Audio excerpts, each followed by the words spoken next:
last day of training camp is in the books, and we'd be remiss if we weren't joined by the presenting sponsor of training camp. I think this is season 10, or is it 11? I believe it's 11. 11. Greg Connors joining us here from go. Connors and Ferris, the presenting sponsor of Bills training camp.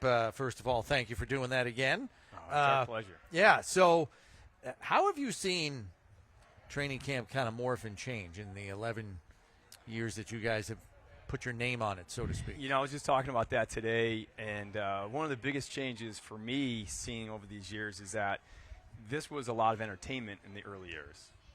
And the community came out, a lot of energy, a lot of fun. It was like a tailgate party. Yeah. Now it's about football. Mm-hmm. Now you see the product on the field, inside and outside. It's about what's going on the field. And as a fan, I love it because that's what we're here for, is that product. You know, we all like to tailgate in the Bills Mafia, so that's a part of it too. But it's been great. And then in the excitement of the energy of the fans from the Finger Lakes in Western New York, it just seems to get stronger and stronger. The crescendo when Josh walked through the tunnel today, that sounded like a game day. Yeah, I was saying too that, you know, people always kind of ask me what it was like down in Fredonia, New York, when back in the old days, and they used to have it at the Roycroft at East Aurora. They had it at a hotel over in Buffalo. But you've never seen crowds like this in eras past, even in the 90s when, you know, we were going to, you know, about to go to the 4th Super Bowl in the preseason. Never had crowds like this. And it's kind of a testament not only to the size of the NFL and how much attention it gets, but the fan base, the facilities here at St. John Fisher make it so easy to people get in, comfortable to watch, lots of stuff to do. This game evolves on every level, and this is just like the tip of the iceberg, right? Yeah, and I think the sophistication of the fans themselves. Oh, yeah. You know, we had fans that this is their summer break. Yeah. They vacation in Western New York for training camp. I met a family that came in from Florida today. They're goners. They're absolute goners. Earlier in camp, we had a family that came up from Charlotte who grew up in Western New York, and they came up for their summer vacation. That, to me, is just a testament of kind of really what the Bills have done and how it's galvanized the Bills Mafia, where this is a destination for them. And it's great access. Yeah. You can't get access like this anywhere else. Yeah. It's so much fun. And, you know, it's hard to come by a ticket, but I know you, in partnership with the Bills, you kind of allow some community groups to get out here and experience training camp. Why don't you just kind of run down the list of some of the groups you guys help to get out here to camp to experience this? Yeah, and one of the things with us and what the Bills do and in partnership with them is giving back to the community, and that's always been a big focus of Connors and Ferris as well as the Buffalo Bills. And so that really is a great marriage for us. And you know, we have the Boys and Girls Club, the Camp Good Days, the Equus Center, which is a local organization that deals with children with disabilities. Some of the high schools, some of the urban high schools have come in, and it's just kind of just getting them out to get an experience and to see the players and what that work ethic is and what that discipline is. And there's nothing more exciting than seeing a young child get that autograph.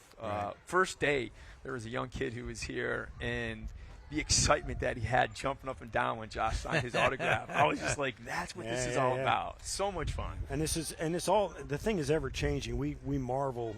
Brian and I do this radio show year round, and even before our eyes, things change. We've been going through rules changes, and now there's an 18-game schedule on the docket.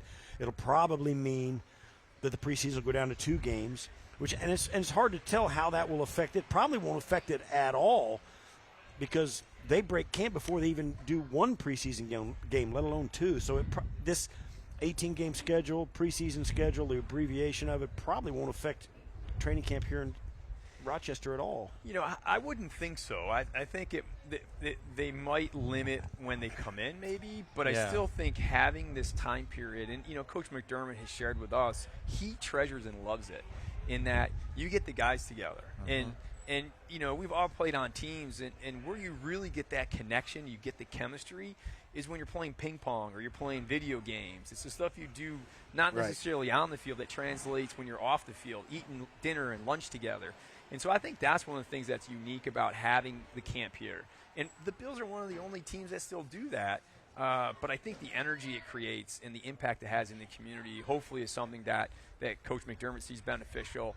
the Pagulas and Picoelli feel is beneficial as well because, I mean, Rochester, I can tell you, is on the map for 10 days. Well, I'll tell you this. Nobody complains more about training camp than me.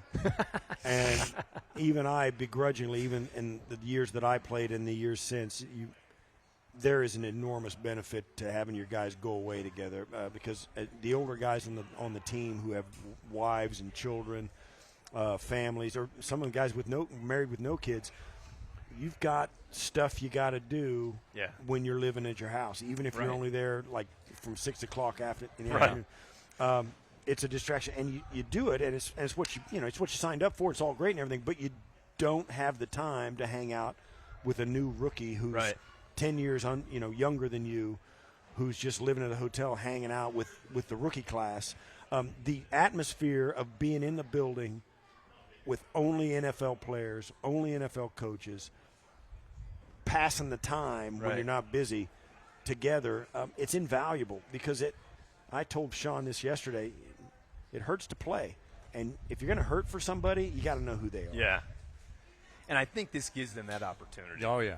And, now that I'm older and I'm off the field, one of the things that we have traditions with our guys is that we play golf. We go out and you play 1 or 2 days of golf now because we can't do 4 anymore. We're too old. Yeah. But it's it's off the golf course stuff that you bond over, and those are the things. The 19th hole, is that what you're talking about? 19th or 20th, depending on the day. But when you get deep into the season and things are hard and you get into the playoffs, you got to trust the guy next to you that they're going to do what they're going to do, and getting to know them. And trusting that they're putting the time in, they're putting the effort in, they know the responsibility. That's what really gets you to the next step. Yeah, that's right. And this team has been on the cusp for a handful of years. Yep. And it's been in the conversation since McDermott's first year. Yeah. Even with a drought roster and a roster where he got accused of tanking, he took them to the playoffs. Right. So you knew we had the right guy then. And now it's all about kind of shots on goal. Just keep getting back and giving yourself a chance, right? And the thing at this camp that I love, and I know you guys were out there every day as well, is there's something about this roster is younger than they've had in the past. Yep. There was something about the energy that I saw when they were on the field between the lines that I haven't necessarily seen when you have some of the vets. It's kind of more sporadic in terms of that, but I saw a consistent level of energy from the guys who are out there competing, because these guys are competing to play. They want to make the roster, and they want to be out there. And I loved seeing it. That to me was great. And as I walk away from camp right now, going into the first preseason game, I look forward to that level of competition, because you might not have that number one Steph Diggs, but you've got 4 or 5 guys that could be number twos. And how is that going to look? And the same thing in the secondary. Those guys were out there fighting. They got to prove themselves. They're not Pro Bowlers. They're not that seasoned vet starters. They got to prove themselves. You're going to be there on Saturday for I will. Okay, so what are you kind of hoping to see? Coach McDermott told everybody today that starters are going to play a little over a quarter, most of them, the ones that are healthy. What are you kind of hoping to see? I mean, we also get the presumed debut of Caleb Williams, too, with the Bears. Yeah, I mean, I would love to see Caleb Williams. I'd love to see how he handles the pressure with the Bills coming off the edge a little bit. Yeah. And then for me, it's the test of the safeties in the secondary. How are they going to respond to that game speed with the quarterback that is regarded, first pick overall? How is that response? How does that look? And then for me on the offense, the offensive line, for me, you get the center, right? The most important thing, there's 2 people that touch the ball every play, right? How is that going to look? I think, I don't think there haven't been any issues the last couple practices. Right. Early on, there was 1 or 2. Yeah. But that's been solidified. And then it's like, I want to see how these guys are going to catch the ball, because there's going to be 8 guys that are going to be wanting it. Yeah. And he's going to be able to pick from any 8 guys who can catch the ball. That's exciting for me. How does that work? How does Coach Brady kind of play that off? And then how does Ray Davis do? Right. What a great story. Keep the ball, hands with the way he runs the ball. He could be exciting. Yeah. Well, Greg, listen, thanks for your partnership, number 1. Thanks for stopping by and joining us, number 2. Always good to see you out here at training camp, and enjoy the season, man. I mean, we're all pumped for it, so hopefully it ends the way we all want it to. Yes. Thanks for your participation, my friend. It's I good love to see it. you again. Yeah, we love having you guys here. We love having the Bills in Rochester, and we look forward to a great year. Yeah, that's Greg Connors from Connors and Ferris, giving us some time.